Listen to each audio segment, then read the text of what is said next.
The government has announced plans to stop executives who illegally pollute our waters from collecting their bonuses. Bosses are believed to have taken more than £26 million since 2019. That's despite an outcry over sewage spills, which took place around 825 times a day in 2022. It's mind-blowing, isn't it? 825 a day. According to the campaign group Surfers Against Sewage, around 150 spills between October 21 and September 22 took place in illegal conditions such as dry weather. Labour, who first called for the bonus ban, have now urged the government to go further and prosecute bosses for illegal spills. And that's a topic that got a lot of people fired up, including LBC's Nick Ferrari, who made this little appeal, really, on BBC's Question Time in May. The fines that are levied by the government are almost built into the business model. They don't actually care because they're making so much money. Meanwhile, people in Bexhill and Eastbourne are out there swimming in a word I won't even use, and you can't water your hydrangeas. This is the way we solve it, and it's very simple. When the government wants to, they can bring in a law overnight, like the Public Order Act, which saw 6 people with a load of banners and some rubber bands arrested and thrown in jail. This is the law that needs to come in. Any chief executive who continually allows his or her company to put raw sewage into the water, let's get this law enacted straight away, will go to jail for 5 years for corporate...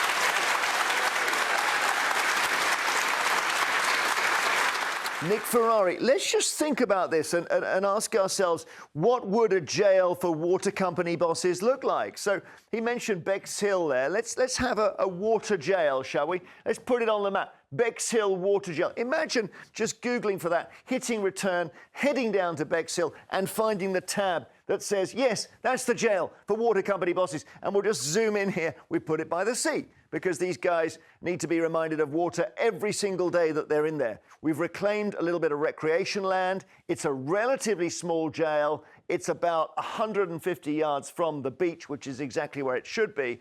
And now the question is, what happens in a specific water jail? What do you do? How do you treat the prisoners? Well, the answer is, firstly, water company bosses only go in there. 8 cells, Spartan conditions in there, for sure, for them to think a bit about what they've done. They do sea swimming every day, not necessarily at Bexhill. They will be taken to the beaches with the most serious pollution according to the sewage pollution alerts. So that's how they'll be treated. And then they'll also have to meet victims of sewage in rivers and seas, like children who've been poisoned, and their meals will be fish from rivers chosen by Fergal Sharkey, who's the clean water campaigner. So there we are. How about that? How about that, Emily? We vote for that. I totally understand the public anger over this, and I swim a lot in rivers myself, and I swim up in Yorkshire in a beautiful river, and when I'm swimming, I'm like, oh God, I actually don't know if is this water okay? It looks okay, but I don't know. Why are you in there? Why are you swimming? I'd quite like to know, actually. I'd like better guidance by any river, whether there is sewage in it at that point. I think what the government have announced today is the right thing to do, which is stop bonuses. Because I think if you want to send bosses... It was interesting, Nick's very passionate speech. He said, continually let illegal spillages happen. I think it's easy for Labour to say, yes, we want this to happen.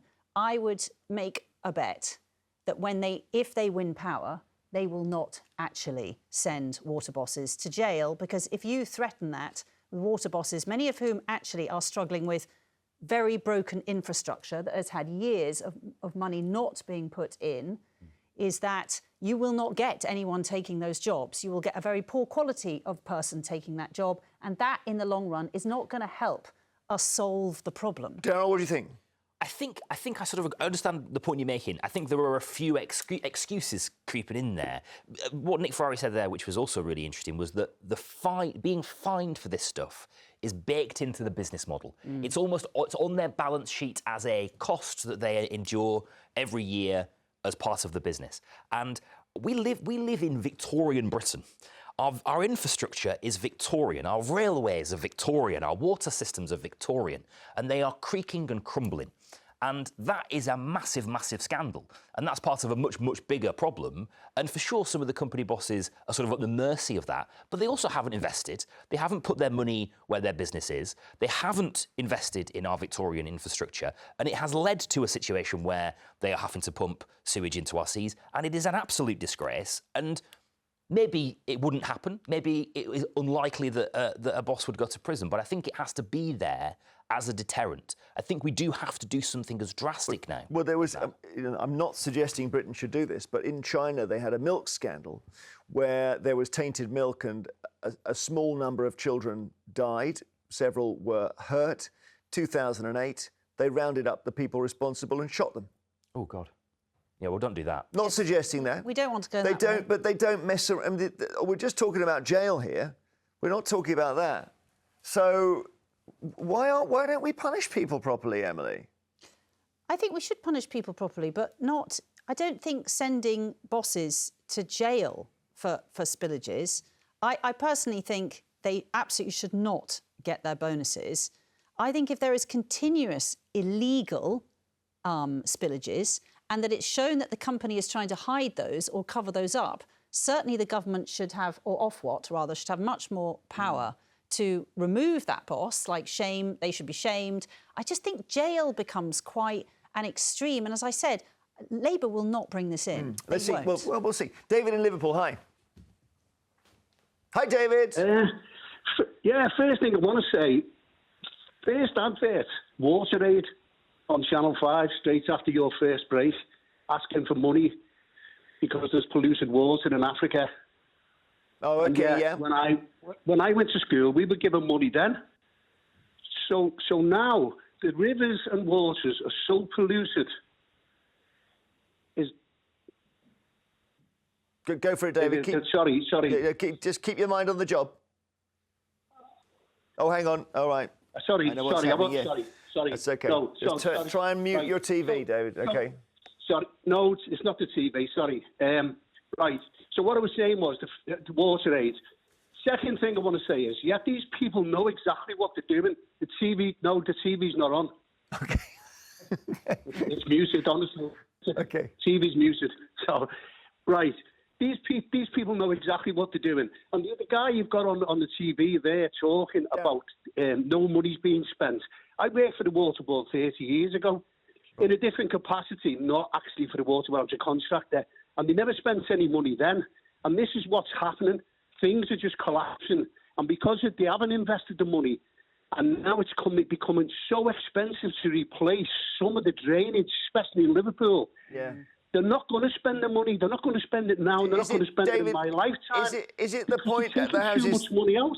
When it rains, they haven't got the capacity, so they have to let raw sewage go into the sea? Is that No. I'm sorry. No, I don't agree with that. 20 years ago, I used to fish all over the country, all over the northwest, in all the rivers, and I used to struggle sometimes because the river was that clear. The fish could see me a mile before it was coming. Amazing. Now, you try and go fishing now. Go in any river and try and go fishing. Tell me if you see any fish. The banks are empty. Nobody does any fishing anymore. The rivers are so polluted. Now, you've got to remember, there's people washing their hands in this when they've been fishing. They can't anymore because they're so filthy. Oh, it's awful. David's put his It's finger on awful. something. Yeah. David, Darryl's in. David, you've put your finger on something really important there, I think, which is that it's been 30 years. I mean, since David was working in this industry, that we haven't had investment in our infrastructure. I think we've got to ask some massive, massive questions of why. Well, isn't the answer that if... And thanks, David, that was a brilliant call, by the way. Isn't the answer that if you want to raise money as a private business, you've got to give people money back through shares, so you pay dividends and the money you're paying your shareholders in the end probably should have been spent on the pipes. Absolutely, absolutely. But that's the market model, isn't it? I mean, I don't know what we do about that. There are some things that don't work. There are some things that don't work like that. Well, Ofwat should, I think, be able to, and they are doing this. So there is now infrastructure, cash for new water company infrastructure has been brought forward. There should be more rules that if you privatise water companies, there have to be certain rules about how much infrastructure you put in. But there is something that no one is talking about here. The water bosses want to put the price up of your water soon by 30%. Yeah. So the public want better water. They don't want sewage. You are going to have to pay for that infrastructure. but I the mean, money has to come I from thought somewhere. we were already paying for that. And strangely. this is, they have kept our water bills. They feel really expensive, our water bills, but not compared to the infrastructure we need to put in. And this is where you always get a problem. It can be around social care. It can be around the NHS. Let me just get another call. We have to pay in some way. Peter in Essex, hi. Hello there. What do you think, Peter? Jail? I just think there's a conflict of interest because, on the one hand, the water companies want to make money, but they also say they want to provide us with the best service. And I think we've got to realise that there is a conflict of interest. What do they want to do first? And I think the answer is, I want to make money. That's what they want to do. It sounds, Peter, it sounds as if basic bottom line, you can't make money running water. And if you can't, then this is never going to work. They're going to have to renationalise it. Well, so be it. But you can see my point. What comes first? What do businesses do? Do they want to make money or provide the best service? They want to make money. Well, there you go then. Without poisoning anyone. I don't wish to be cynical, but... No, I hear you. I think that's it. OK, I've said my bit. Well done, Peter. Very succinct. Enjoy your day. I wouldn't mind betting your shirt on it, but OK, thanks, Peter. Now, more your calls on whether water company bosses should be jailed for the stuff they're putting in the rivers and the sea, which looks a bit like fluffy. 0207 862 2222. Jenny in West Sussex, hi. Hello, good morning. We had the idea of a water company jail, 8 cells and a pretty serious Spartan regime. Yeah, I agree. It's just ridiculous. The reason they dump stuff into the sea is because it's cheaper than treating it properly. It's purely a business decision and it's wrong. Water, really, you have no choice. You have to use the water companies and they've got a monopoly and it's really ridiculous. As Emily was saying, they seem to say that unless they get more money out of all their customers, they won't be able to repair anything. Well, they've had the money. They chose to pay it to shareholders. Well, that's it. I mean, maybe the whole system's broken. Thank you, Jenny. Jane in Norfolk, should they be jailed? Absolutely. Absolutely. They need to be punished in some way. We've had issues for the last 11 years. And nothing has been resolved here. We've had sewage in our garden. It's affected us as a family. We've had no facilities. As we speak at the moment, we've been without since last Thursday, and we've been without any use of our facilities at all. What, you lost your water? We haven't lost our water. We can't use the toilet because everything is backed up. We've got a pumping station, a treatment plant next to our property that just can't cope. And every time it rains, it fails and everything backs up into our toilets, so we can't use them. They're full up. And then there's an overspill into the garden. We've had the land fumigated, for whatever word you want to use. The water board have come out and they've cleaned the land. But the issue is still there. They haven't sorted out the issue. It's just a lack of capacity. Maybe the whole water system, Darryl, is built for a country of 40 million people, and we're 68 million. Well, it was built in the Victorian era. It was built for Victorian Britain, and we do in many, many ways, as I said earlier, still live in Victorian Britain. And it isn't just our waterways, it's our railways, it's our health system in lots of ways. I think we'd sort of have to have a bit of a reckoning about which utilities and public services we as a country are prepared to make a loss on, right? That not everything is about driving profit, not everything is profitable, not everything works better in the hands of the private sector. Some stuff probably does. Competition's a really good thing. But I think we have to have an honest conversation with ourselves. We're going to have that to... honest conversation means telling voters, if you bring that under nationalisation, they are on the hook to pay for it. That has to be an honest conversation. Because they were nationalised, it didn't work. They were then privatised to try and prove it. There is something, I agree, nationalisation hasn't worked, privatisation hasn't worked. The reality is no one wants to pay for it. OK. It's true also, by the way, there's a massive elephant in the political room, which is that this country needs a fortune pumped into it. We need money in almost every orifice of the country to rebuild some of this broken infrastructure, and that's a hard conversation to have. Well, you say that. I mean, we're spending more on the NHS than at any point in my lifetime, and it's never been worse, as far as I can tell. So the idea you just pump loads of money in, I don't think that's not just into the health service, but I'm talking about the infrastructure. I don't know where this money's coming from. I mean, well, no, that's the can't problem. we just do what we did in the 70s, which is just that's bodge the it? honest conversation. Just bodge it like my dad did with his car. He just sold it when the doors fell off. You just bodge it. We are bodging it. We are bodging it. Okay, that's not working. Our rivers are full of We did. We sold. That's exactly what we did. We sold our utilities. We bodged it. As soon as you tell me the government should do this, do you know what 3 digits and letters come into my mind? HS2. Look at the way they handled that. There's no question. It was just money thrown away. It's not an inevitability, though. There are countries around the world that do big infrastructure projects really, really we're not well. one of them. We're absolutely That's the whole point. But it's not inevitable, that. Well, we can do better. We can do better. I don't know. We have the will to do better. HS2 is a shocking example of what happens if you let, I guess, governments run things. Dan in East Sussex, hi. Hello. Let's go back to this idea. We've got a nice compact jail just east of Bexhill, room for 8, and we could put them in for 2 years at a time. Well, I think it's a very easy thing to say. I'm not quite sure what laws they've actually broken.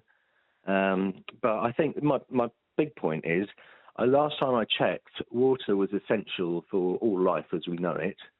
And so who decided that somebody should profit from it? It beggars belief. Well, I suppose we're back on this thing of if you nationalise it, the government has to run it and they don't do it very well. If you privatise it, you've got to give people an incentive to run it. And you say, look, if you run this well, you can make some money. And the trouble is they've been making money out of running it badly. Yeah, but water is a universal need. Yeah. Sorry, I've got a bit of a cold here. And like one of your panelists said, what are we going to decide to lose money on? Good point, Dan. Bill on Facebook says stopping bonuses is the thing to do because a bonus implies the person is doing a great job. Yeah. Water bosses are not doing a good job, so no bonuses. Jail time is a bit much. Look, they shouldn't get a bonus if they're doing a bad job. There's not even a discussion. Ian in Esher, hi. Hi. Good What's morning. the solution here, Ian? Take it back into public hands. Renationalise. The whole premise of privatisation back in the 80s was that the water companies would improve the infrastructure because the government couldn't afford to do it at the time. Yep. And the whole facade is falling down now. It is. Ian, thank you. Amy in Cumbria, what would you do? Jail? Sorry, I'm excited. I'm talking to Jeremy Vine. You are? No. My first word was jail. No. What would jail achieve? What is the point of having all these rich businessmen sitting in prison cells watching telly all day? They need to be hit where it hurts. They need to be fined. They need to have the bonuses taken off them. The companies need to be fined for historical offences as far back as they can possibly go. Can it not be looked at the money that has been given to shareholders in the past? Can some of that not be recouped? OK, Amy, we've got a lot to think about there. Thank you. Very nice to talk to you. Call again. Yeah,